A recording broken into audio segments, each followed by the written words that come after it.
Kaya, yung iba, yung may sense of honor, umiiwas talaga. Hindi musipot. With an accusation like that, pati ako advice ko kay pastor kasi lawyer, huwag kang sumipot. Na-excite nila ako i-contempt kung bakit ako nagbigay ng legal advice. Then I will give you the correct and proper answers and the motivations behind your inquiry. Bakit nagtatanong ka ng ganun? At bakit kabastusan yan eh?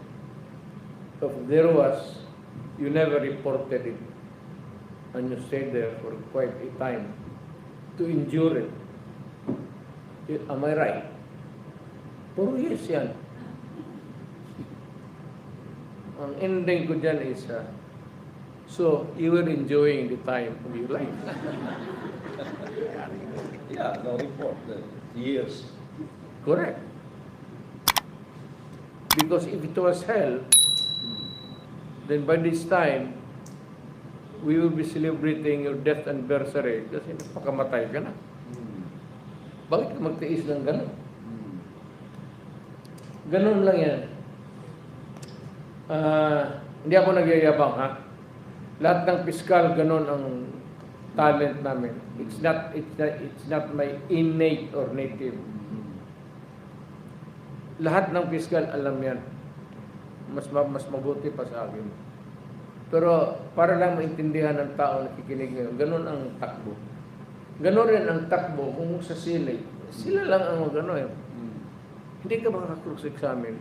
Yung sa Senate, yun ang direct testimony nila.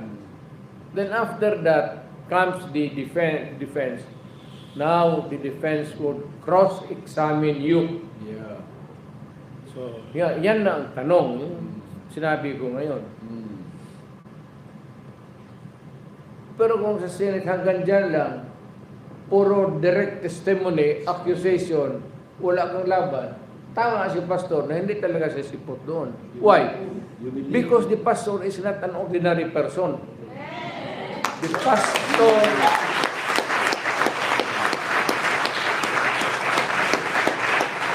I would not say that he is very holy. That would be presumptuous. But I would say that if he is an upright person, yes. Why? I know him. And by the very vocation that he has chosen in life.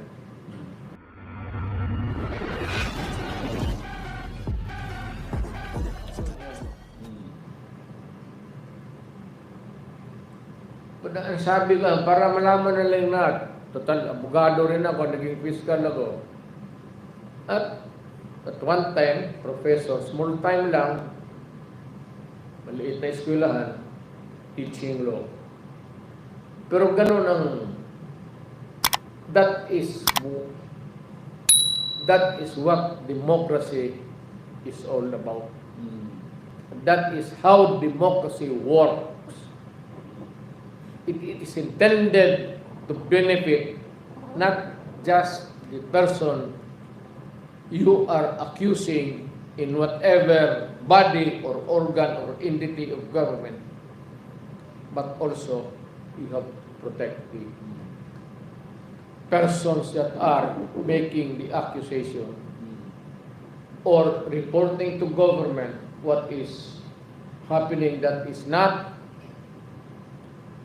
in accord, especially with the Constitution, with the laws of the land, and in keeping with the good governance, protection of the state to the people. Hindi mo na problemahin yung mga witnesses na matakot kayo. All you have to say is to tell the judge, Judge, itong ano ko, or the fiscal. Ako, fiscal ako. May mga iba doong witnesses noon, sabi ko, takot ka o doon ka sa bahay ko. There are several times in my, during I was lalo na yung nagbumaliktad sa NPA, tapos takot sila sa NPA, tapos they are not content or contented, whatever is the correct term that, na masecure yung pagkatao nila. Sabi ko doon ka sa bahay. Doon, fiscal ako. Sabi ko doon sa bahay. Walang makalapit sa iyo. Maski sino, kisihuda, doon ka sa bahay, and you will be protected. Pag ako ang nagsabi, protektahan kita, ibigay ko ang buhay ko para sa iyo. Why? Trabaho ko yan. I am bound by my oath of office. Walang drama dyan. Simple yan, oath of office. Walang politika o ano. Hindi ako nagmamagandang lalaki, oath of office lang. Trabaho ko. Kaya karamihan sinasabi ko, many times in the past, narinig nyo, putang ina, trabaho ko. So gagawin ko. Maligaya ka. Okay. Hindi ka maligaya. Hindi na. Pasensya. Ganoon lang ang buhay. Mapaligaya kita. Salamat ka. Kung hindi, ngalas mo. Pero huwag mo akong surang-surangin.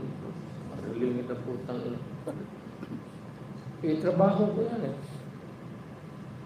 Basta yung mga military dito noon, pati mga polis, public na dito tayo.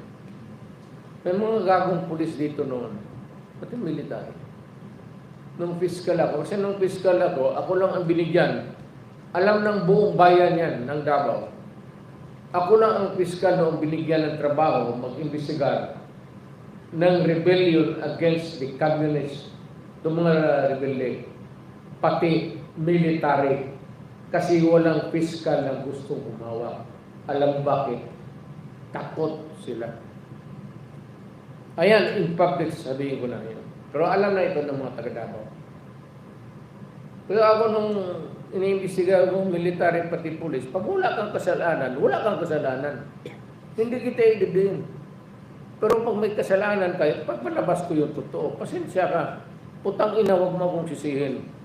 Ginawa mo, lumubog ka dyan sa sarili mo. Huwag mong magtingin-tingin sa akin ng masama. Yan ang sinasabi ko sa mga military pati pulis naman. Yung magtingin sila sa akin kasi nakadimanda sila, daan ng ano-ano. Hinihintuan ko talaga sila. Bakit ka nakatingin sa akin ng gano'n? Galit ka? Galit ka, putang ina mo, trabaho ko yan. Balik ta rin mong kung ikaw na sa akin, anong gawin mo? Ngayon, kung ugo ka, matatakot ka lang, matakot kang mamatay. Lahat tayo mamamatay. Totoo naman si pastor sa libing ko. Diyan mo makita yung espiritu ko parang rocket. No? Diretso yan sa langit pag may basbas. Sabihin ni pagdating ko doon sa gate sa langit, sabi niya si St. Pedro, anong pangalan? Duterte po. Anong first name? Rodrigo. Ilang taong ka na? 97 years old na po. 100 na malapit.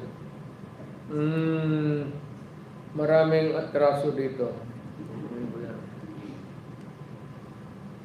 Alam mo, Sir Peter, may basbas na ako galing kay pastor.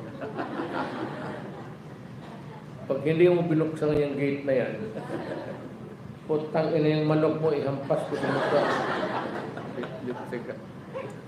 Buksan mo yan, o ihampas ko yung manok mo sa mukha mo.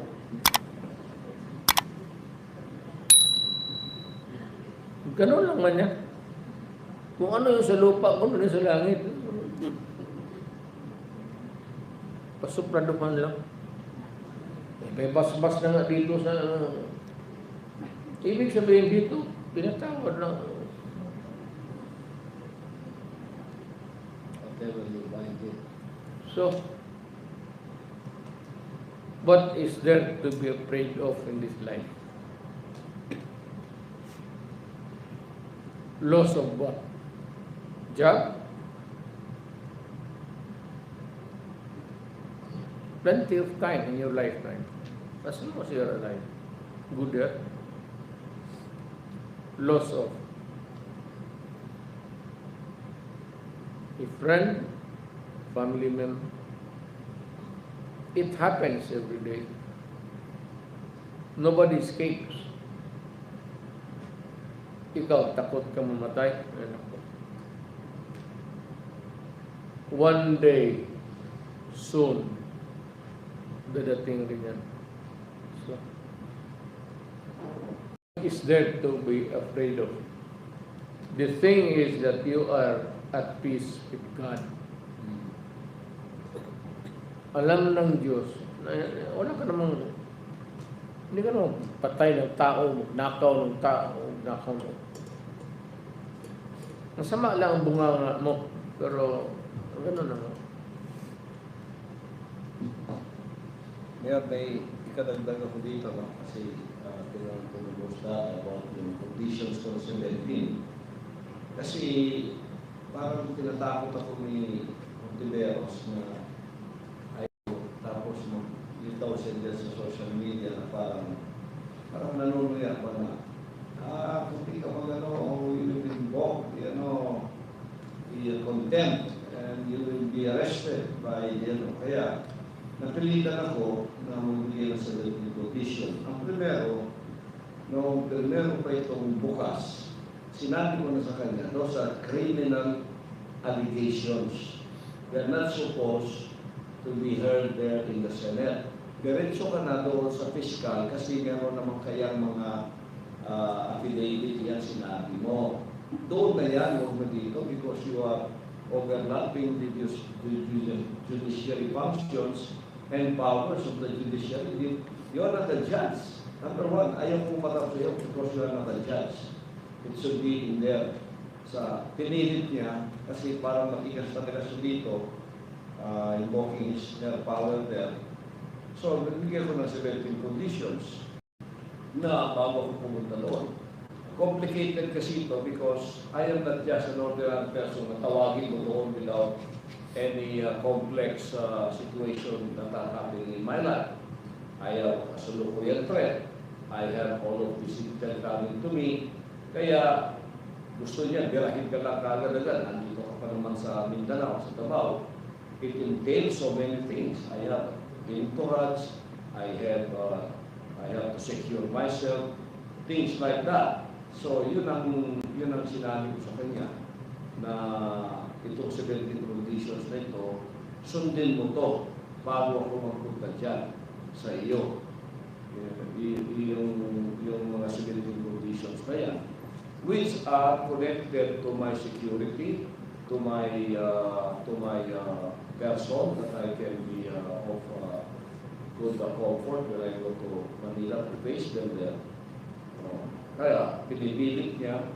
Pero kung wala akong kondisyon na nito, bigla akong pupunta doon, it's like go to a boxing match with your hands tied behind your back. Patapos ang kalaban mo, dalawang kamay nakaganon sa iyo. Ikaw nakatali ang kamay mo. So unfair. Kasi anytime she can invoke, you are content. You are under contempt. Bilanggo ka, tulad ginawa kay Eric at kay Doc Laurel. Ganon sila doon. Kaya matigas siya, may power siya doon, and one-sided ang power. And then you cannot even answer na gusto mo. Yes or no lang. Eh si Doc Laurel nga, nag-answer siya, isang answer lang. Hindi naman kasama niya, hindi katulad ng answer ng kasama niya. Content. Bilang po sila kagad. Look at the abuse of power of these people who are there. How can I respect you? How can I face you and respect you. Itong aking 17 conditions are not unfair. They are just for the fairness of the fight. Kung tako dyan, you waiver your rights of contempt power, you waiver your rights of immunity, and I can cross-examine all of your witnesses. 17, basahin mo yan. O di fair tayo. Fair tayo, maglaban. Huwag mo kung palabanin sa'yo nakatali kamay ko. Tapos ang yabang-yabang mo. So, if you will not come and we will contempt you and then we will arrest you and let the police arrest you. Ang yabang-yabang mo, alis ka dyan sa Senado. Pili ka ng lugar. Debate tayong dalawa dito sa SMNI na wala kang contempt power. Kahit lahat ng congressman na kasama mo, magsama na kayo, pati na sa kongreso. Sila si Pimentel, sila si Tambunting, magsama kayo. Magdebate tayo, ako lang isa dito. Tapos, debatiin ninyo ako dito. With any issue, walang contempt power, pantay ang atin, dito kayo makikita ko. Laban ako sa iyo. Pero, huwag mo ko palaman nakatali kamay ko. Nakatali pa ako. O tapos ang yabang-yabang yun. O tapos yung mga witness ninyo, puro pa mga sinungaling. And you know that they are lying. Under oath. Kaya ilan pa yung mga mukha nila. You know that. You know that those scripted narratives that they are reading are scripted. It did not come from them. It came from an author, one author for all of these accusations against me. Kaya sinabi ko sa iyo, harapin ko sila doon sa korte. Sino man sila. Ganun ang ginawa sa akin sa Amerika. Inakusahan ko na inakusahan. All they have is gossip and hearsay. All I have are documents. And in the court, it is not what you say. It is what you can prove. And I can prove there in the court that they are all liars. Ayun na. Ikaw, ako sabi mo, takot ako sa Kongreso, takot ako sa Senado. Hindi. Ikaw takot sa korte. Bakit tayo pupunta sa korte? That is where the judgment should come from. It should not come from you. Ang mapunta ko dyan, anong mangyari? Gigilty mo ako? Ang mangyari mo lang, contempt. Tapos bilang mo. Yun lang. Tapos mayroong nag-reply sa akin doon, dahil na ako sa wherever. Ganun ang laban natin, hindi patas. So, answer my 17 conditions, verify them, and then sign them, and I'll be there. Pantay ng laban natin yan. Well, Pastor, alam mo,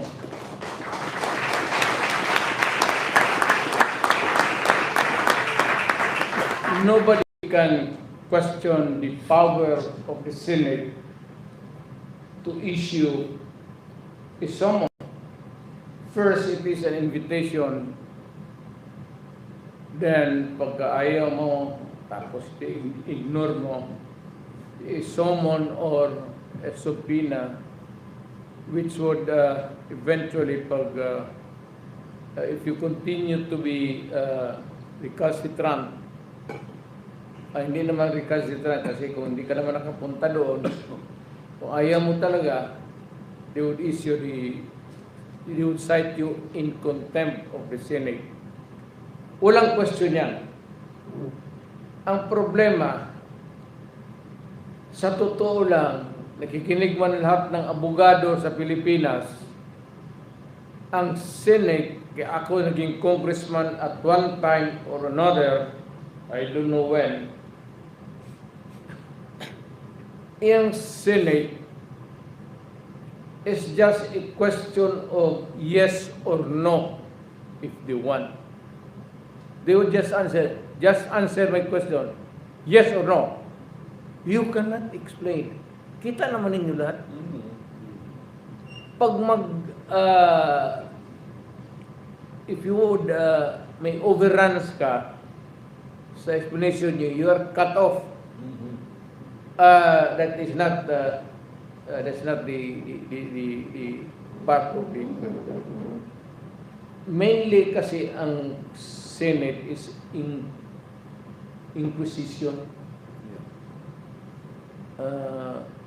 Parang undemocratic talaga. You cannot confront the witnesses, making outright the accusation there in front of the public. Hindi mo mabuko, hindi ka makasagot. Kung sabihin ng mga senador, makinig ka lang, o na congressman, makinig ka lang. Bakit? Bakit alam ko? Galing ako doon. So wag na tayong magbulahan. Ganun talaga. Inquisitorial ang labas ng sa Senado. Ngayon, so hindi na natin makontrol yan. Senado o sa Congress, lower house. Hindi naman Congress ang tawag dyan eh. Congress is really the Senate and the lower house. It's the lower house. Ngayon sa lower house, ganun din. Wala ka namang magawa.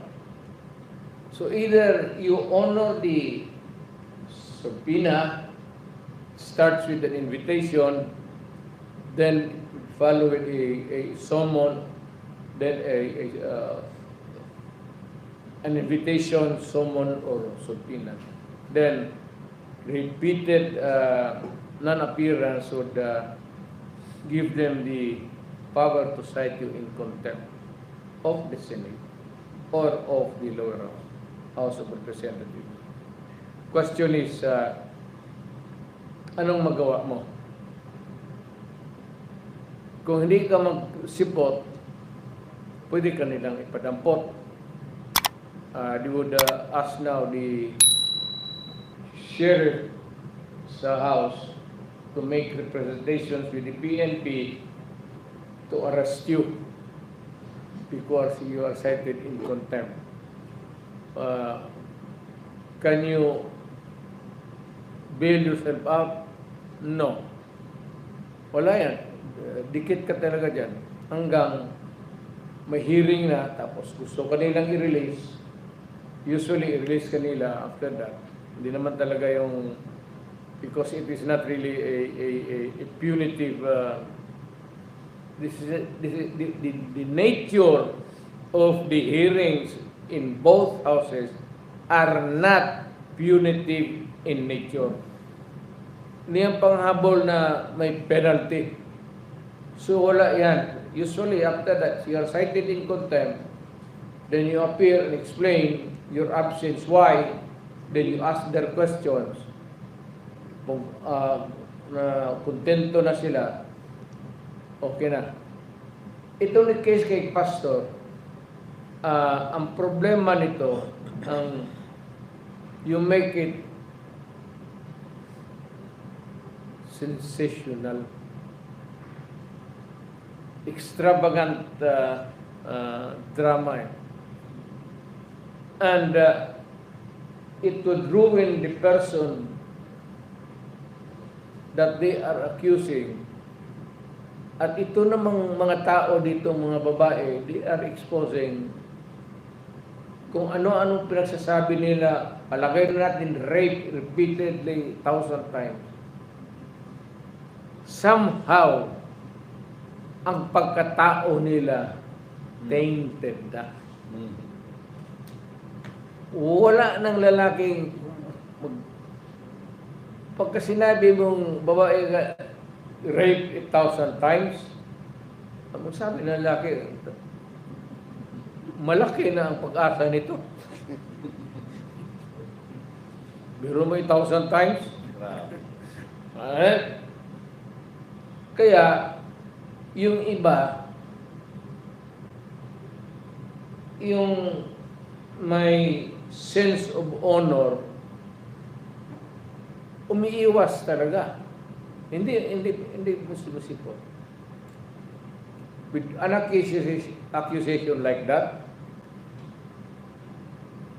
pati ako advice ko kay Pastor, kasi lawyer, huwag kang sumipot. Na-cite nila ako, i-contempt kung bakit ako nagbigay ng legal advice. Then I will give you the correct and proper answers and the motivations behind your inquiry. Bakit nagtatanong ka ng ganun? At bakit kabastusan yan eh? Sabi mo, huwag ka magpa-aresto. Hanapin ka ng pulis. Doon ka lang sa sino ba mag-aresto sa iyo, pastor? Sino bang pulis na gago na sundalo mag-aresto sa iyo na nakaluhod ka dyan, nagdadasal? Sabi mo, pagdating mo, sabi mo lang, sabi ka na, nagdadasal pa ako. Hindi magdasal. Hindi, magdasal ka na. Sanay ko. Dasal ka ng gano'n. After all, yan ang trabaho mo. You communicate to God with always, in so many ways. You can communicate with God for 1 year. Pahintayin mo yung mga pulis. Mamatay sa gutom na alis yan.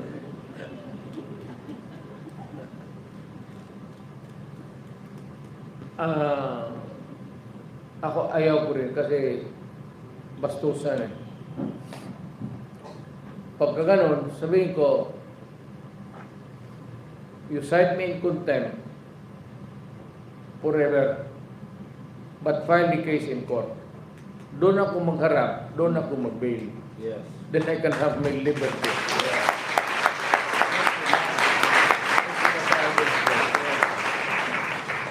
Criminal allegation. Kasi doon, I can ask questions that is only answerable by yes or no. Kung ako yung si pastor, sabihin ko lang, is your name Angel Angeles? Yes. And you are 34 years old, correct? Yes. And between the years of you are for the kingdom, correct? Yes. And in those years, there was no time that you were being molested. If there was, you never reported it, and you stayed there for quite a time to endure it. Am I right? Puro yes yan. Ang ending ko dyan is, so you were enjoying the time of your life. Yeah, no report. Years. Correct. Because if it was hell, then by this time, we will be celebrating your death anniversary kasi napakamatay ka na. Bakit ka magtiis ng gano'n? Ganun lang yan. Hindi ako nagyayabang, ha? Lahat ng piskal, ganun ang talent namin. It's not my innate or native. Lahat ng piskal, alam yan. Mas mabuti pa sa akin. Pero para lang maintindihan ng tao na kikinig ngayon, ganun ang takbo. Ganun rin ang takbo kung sa silay. Sila lang ang gano'n. Hindi ka makaka-cross-examine. Yung sa Senate, yun ang direct testimony nila. Then after that comes the defense. Now the defense would cross-examine you. Yeah.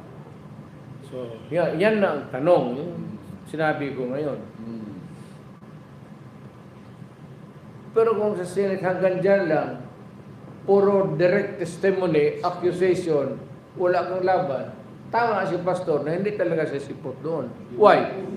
Because the pastor is not an ordinary person. The pastor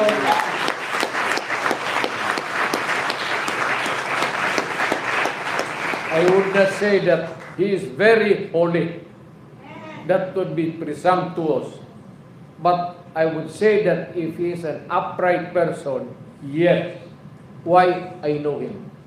And by the very vocation that he has chosen in life.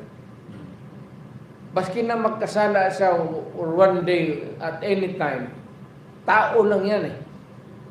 Pero kung all the time nagsakripisyo, kilala ko ito si pastor. Sabi ko matagal na. More than 30 years. Yung kapilya niya, 4 na poste lang pati isang roof. Diyan sa Agdao. Ang Agdao, that is the Tondo of Davao. Diyan ang pinakamalakas ng patayan dito sa... Magsabi ka lang na 50 na polis pati sundalo na patay dyan, meron. Totoo yan. Barangay captain dyan, there about, let me see, tanda na kasi akong 14 barangays. There was a period, not years, a period, lahat dyan na barangay captain na pro-government patay. Almost all. Almost all. Ayan, nakikinig yung taong bayan. Almost all. No man's land. Hindi ako nagyayabang. Ako lang nakakapasok doon. Ayaw ko kung bakit. Siguro, takot sabihan ng mga putang ina ninyo. Doon pupapasok ako, napapaayos ako ng baril. Alam mo, small time, yung mga paltik-paltik, mga lumang baril. Small time na tayo noon. Sa likod noon, yung kapilya niya, 3, 4, 5, minsan puro, minsan 2 lang nakikinig. Nag-share muna si pastor. Nag-uwali sa Bisaya. Totoo yan. Yan, taga-Agdao, nakikinig man na yan. The whole of Agdao. The whole of Davao. Kaya, it is not sabi ko sa mga, hindi ko masabihin he's the most upright, the most righteous. Tao lang tayo. Even si Pope may kasalanan yan, wala ka. Meron talaga yan.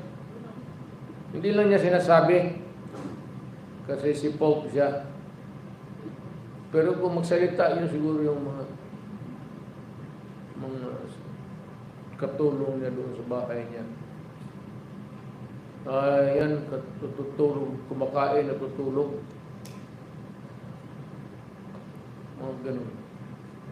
Lahat tayo, but what is very important is not really, you have to take into account, pastor. Pastor siya. Buti sana yung pastor siya noong kagaya ng kapilya sa Agdao. It has blossomed into a kingdom of God. Siya ngayon ang administrator ng flock. Siya yung parang manager. Marami siyang ginagawa. Marami siyang pinapagawa. Marami siyang mga ministries sa saan-saan. May mga pastor siya na-assign doon, pastor dito. Yun. You have to supervise. Parang kang isang superintendent ng public schools.